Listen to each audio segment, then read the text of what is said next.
Let us talk a little bit about standing waves, something, a little bit of a theory. Say that we have a medium like a piece of string, for example, and we start a wave on it. The wave will travel along one direction forever until it meets some boundary. So what happens if it meets a boundary? Say here, this is a boundary, a fixed end, which means the string, say it's like fixed there, cannot move. This point cannot move. What happened to the wave when it arrives at this fixed end? It will bounce back. It will bounce back, and if you remember last week, we said that it will flip over as well.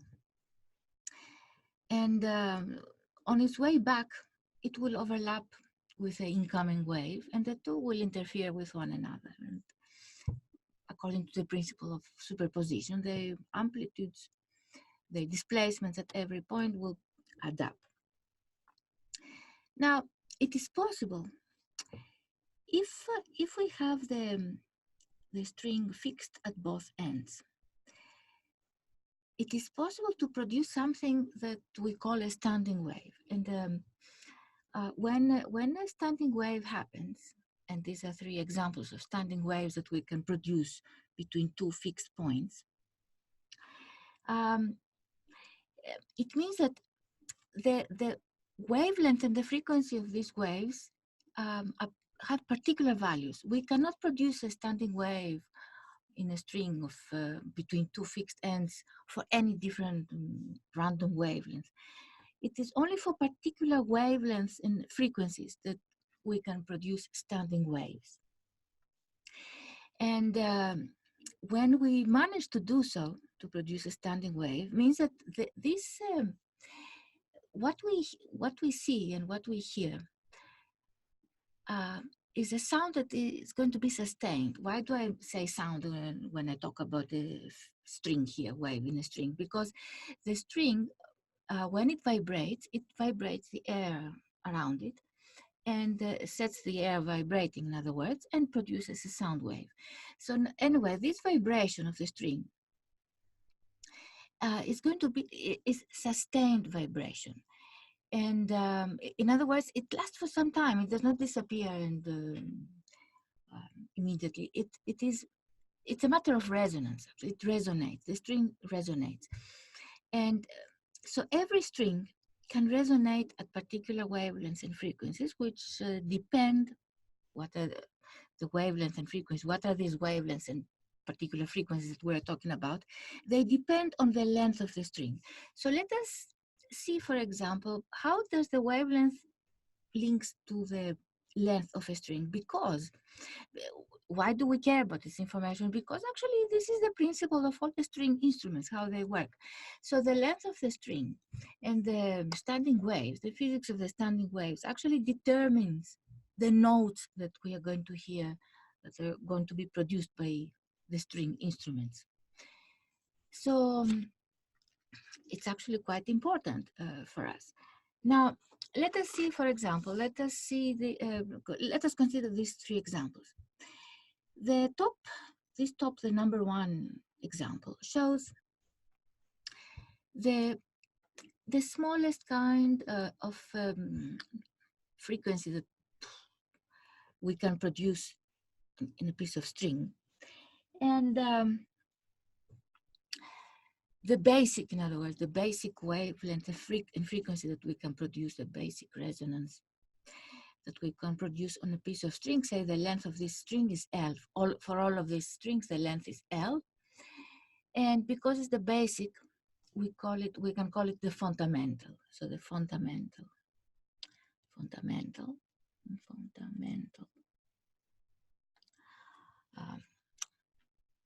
harmonic, actually, we call these resonances, these special resonances, fundamental harmonics, because the word harmonic comes from the music, because these resonances are particularly important in music. So fundamental harmonic is the fundamental harmonic that we can produce in a piece of string is this one shown at the top. And if we look, let us remind ourselves that a wave generally has this form, isn't it? Like this type of sinusoidal wave that we are dealing with. So a full wavelength actually corresponds to a full cycle, a full vibration, and this length here is what we can call the wavelength, isn't it? Now, if we compare this shape that corresponds to a full cycle or to 360 degrees angle, if we talk about angles, that represents a wavelength, which happens during a period of that we call T with a capital T. Well, if we compare these two shapes, we see that this shape actually corresponds only to this part of the cycle, isn't it? So this shape corresponds to half a wavelength, half a wavelength. So in this case, the length L of the string is only equal to half a wavelength of this particular vibration. Let's call it L1 to correspond to lambda 1, I mean the wavelength 1 that corresponds to the fundamental harmonic, to the first vibration, the simplest vibration. So here we have a relationship between the length of the string and the wavelength of this first fundamental vibration of the string. We can also solve it for lambda if we want. Lambda 1 would be 2 times L, isn't it? If we want. We can also write relationships for the frequency and the speed of the wave in the string and so on. But let us stick to this now. Just to see, just to understand that there is a relationship between the length of the string and the wavelength produced, the allowable wavelengths to have resonance. Now the next harmonic that we can produce will have this shape. The string, I mean, when it vibrates, will vibrate taking up this kind of shape. And this shape now, we see that corresponds to one full wavelength, because look at the shape of one full vibration, isn't it? So if this is the length of the string L, we see that in this case, the length of the string is one full wavelength of this second type of vibration, which we can call the second harmonic. If this is the first harmonic, or the fundamental harmonic, first harmonic. You don't need to know these names harmonic, because you don't have to, I mean, from your syllabus, but it's interesting to know. So this will be the second harmonic. And in this case, we see that the length of the string is equal to a full wavelength. This would be the third harmonic now. This would be the third harmonic, the next vibration that we can produce, third harmonic, and so on. In this case, what would be the length of the string? Look at this. We have from there up to there is one full wavelength. This would be one full wavelength. Now we're talking about the third harmonic. Let's call it lambda 3, the wavelength of the third harmonic. And what is this next part? It's half. This is equal to half of this lambda 3 wavelength. So altogether, how many wavelengths fit in this length is we have 1.5 wavelengths. Okay. And so on. We can find the fourth harmonic and the fifth harmonic, and it continues and so on. So we see that the allowable wavelengths, and therefore frequencies, of all these harmonics that can be produced, which are actually the resonating vibrations in the string, all of them are determined by the length of the string. And there are ways, in other words, to produce a relationship that links the different wavelengths allowable with the length of the string. Now, if we were to produce a general formula to generalize what we found here, it would be nice to solve all these equations that we found, these relationships between wavelength and the length of the string in terms of solving for the wavelength, isn't it? So what could we find? We would find, if we wanted this, in general here, we find that the length of the string is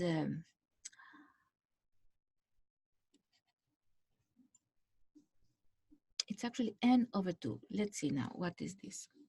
Here we have that this, we can write it as 1 over 2.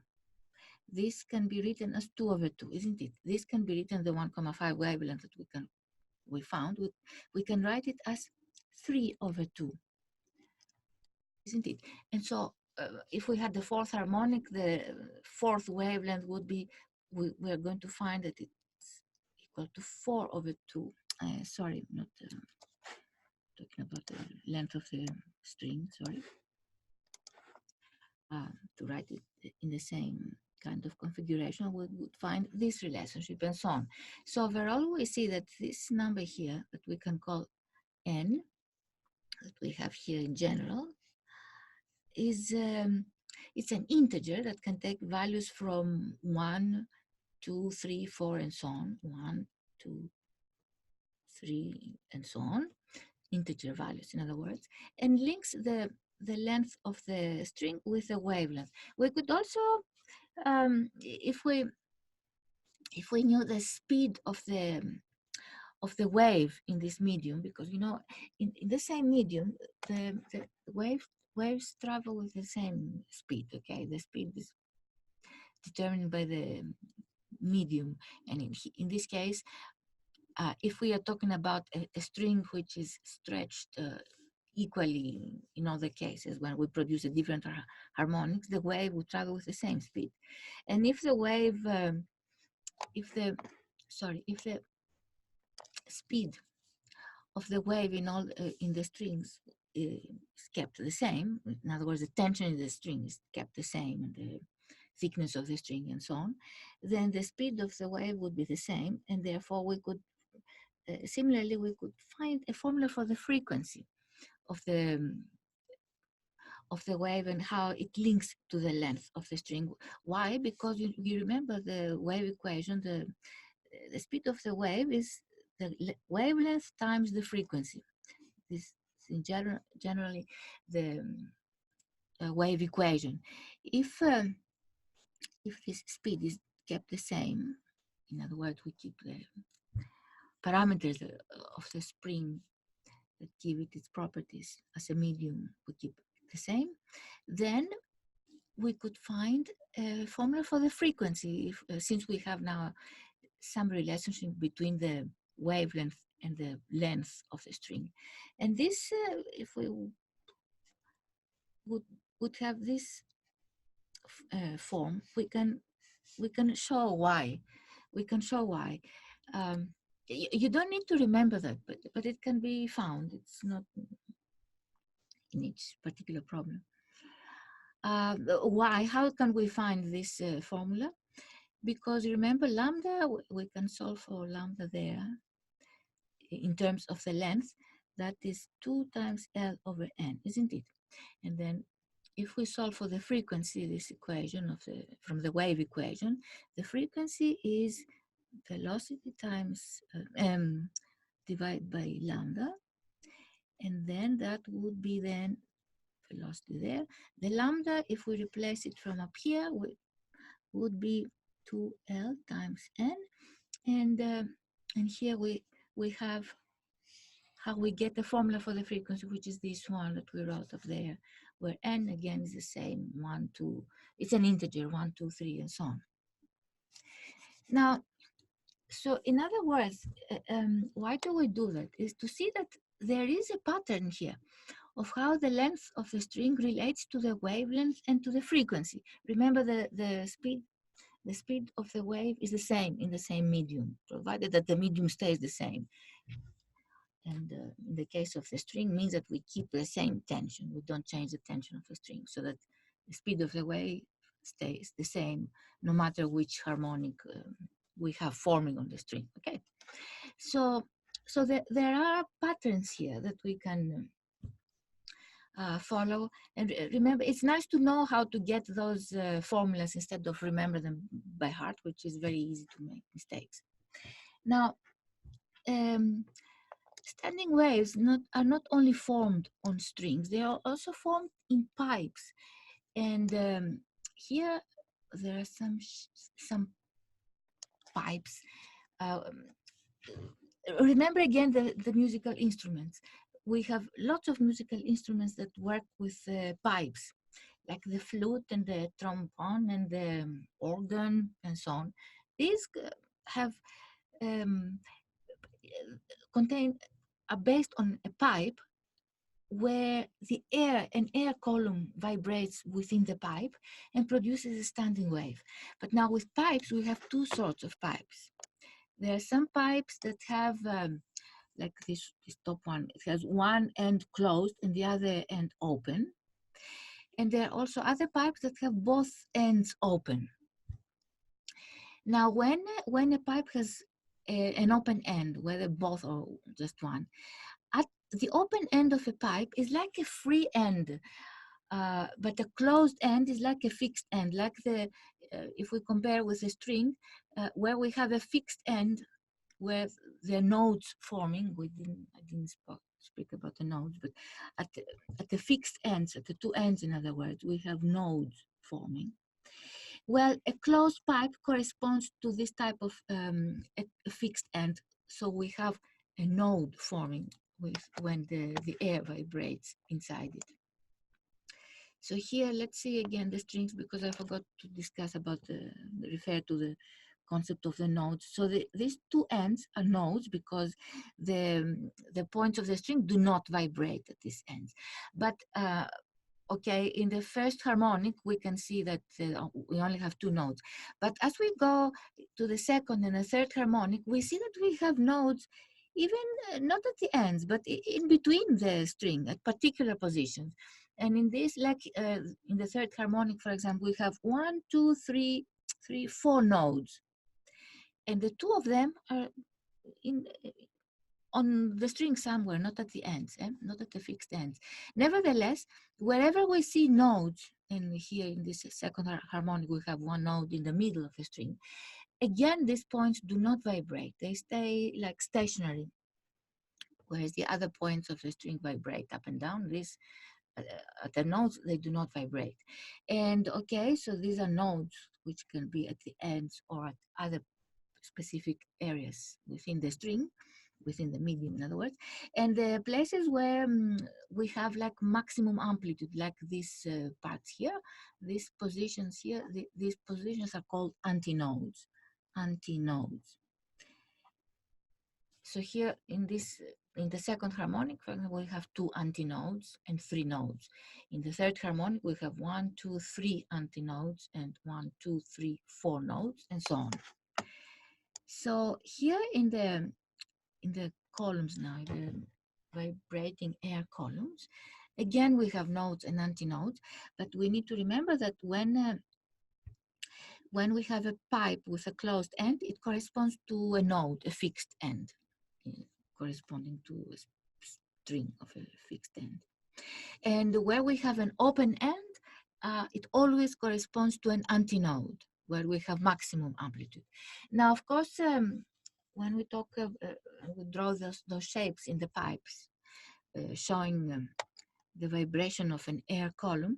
Of course, the air does not go up and down, like that. I mean, the air is a longitudinal wave, but because it's very hard to draw longitudinal waves, we drawing dots and particles of air, we know that areas of compression of the air during a vibration correspond to a maximum amplitude in a transverse wave. Okay, so in other words, we represent the vibration of the air of air as a transfer wave, where the maximum, the crests and the troughs mean correspond to areas of compression and rarefaction, isn't it? So, okay, so here we'll have the nodes, here we have antinodes. When we have a column with two open ends, remember both ends will have an antinode, unlike in the string where we have two nodes at the two ends. In open columns, we have two antinodes. But otherwise, open columns and strings very similar. And if we try to work again the relationship between the wavelengths of the vibrating air in the open end pipe and the length of the pipe, we're going to find a similar relationship like the relationship that we found with a string. The columns that have one closed end though are a little bit different, but again we use the same reasoning to find the relationship between frequencies and wavelengths and the length of the column, the air column. By the way, we need to be very careful when we have this type of column with one end closed. It's called a closed pipe. Closed pipe, even if it's only one end that is closed. So this is called closed pipe. And this one with both ends open is called an open pipe. An open pipe.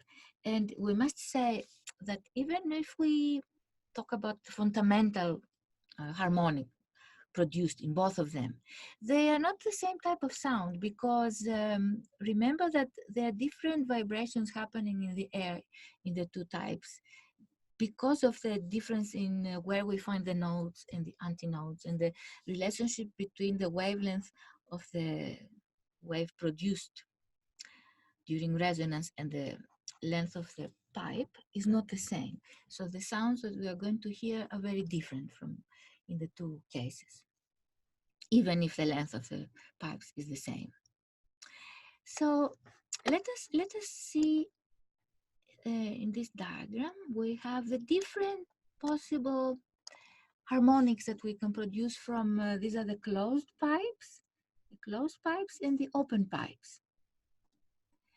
And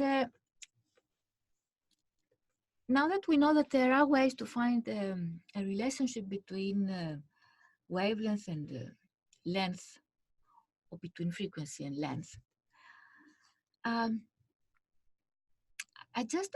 mean, there's no need to remember any formulas, but it's nice to, how do we find those formulas? Always we need to look at the shape of the vibration produced, the harmonic produced in each type of pipe, like we did with the strings, and decide how much of a wavelength does this represent. For example, look at this top here, the first harmonic, the fundamental frequency, in other words, in a closed pipe, which is just this one, starts from a node and ends in an antinode. How much of a wavelength does this correspond? Remember that always the one full wavelength corresponds to a shape like that, a full vibration.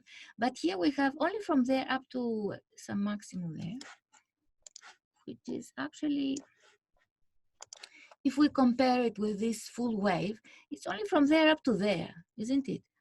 I mean, if all that is one full wavelength, what portion of the full wavelength does this represent? It's only 1, 2, 3, 4. It's 1/4 of a wavelength, isn't it? 1/4 of a full wavelength. So the first harmonic in this case of a closed pipe, for example, let's call it λ1, the wavelength of this first harmonic, is only, sorry, mistake. The length of this, the length L of this pipe, the length L of this pipe is only equal to 1/4 of the first wavelength, isn't it? So there we have one relationship between length and the first wavelength, and we can do the same for the second wavelength. Again, the same length of pipe. How much wavelength does this correspond of the second allowable wavelength? It's 3/4 of a wavelength, isn't it? The next harmonic corresponds to 3/4 of the sorry, this is the third harmonic of this wavelength. And so on. Actually, when it comes to closed pipes, we have first harmonic and third harmonic, and then fifth harmonic and seventh. So we have only odd numbers. But in the open pipe, we have first and second and third, like we had in the strings. And again here, if this is the full length of the pipe, how much wavelength, what portion of a wavelength that is. It's actually from this part, from that part, it's actually half a wavelength, isn't it? So it's 1/2 wavelengths. And the second one will be 2/2 wavelengths, and this will be 3/2 wavelengths, and we end up with the same relationship as we saw in the strings. The only difference is that at the two ends we have antinodes, and in the string we have nodes. So this is kind of enough theory to understand how we work with these resonances in strings and pipes, open pipes and closed pipes. And it's good to know that there are patterns, and only certain wavelengths and frequencies are allowable if we are to form a standing wave. Otherwise, if we send waves in random, when they bounce back on their way back, it will be a big mess, and the result is not something resonating. It's something that will disappear very fast, and we cannot really hear any sound. The proper sounds that we hear, the good sounds, the resonating sounds that last, and we use in music and we call them notes, are only the ones that are produced through standing waves. Okay, so that was a little bit of a theory, just to give us an idea of how we work out finding the relationships. Okay.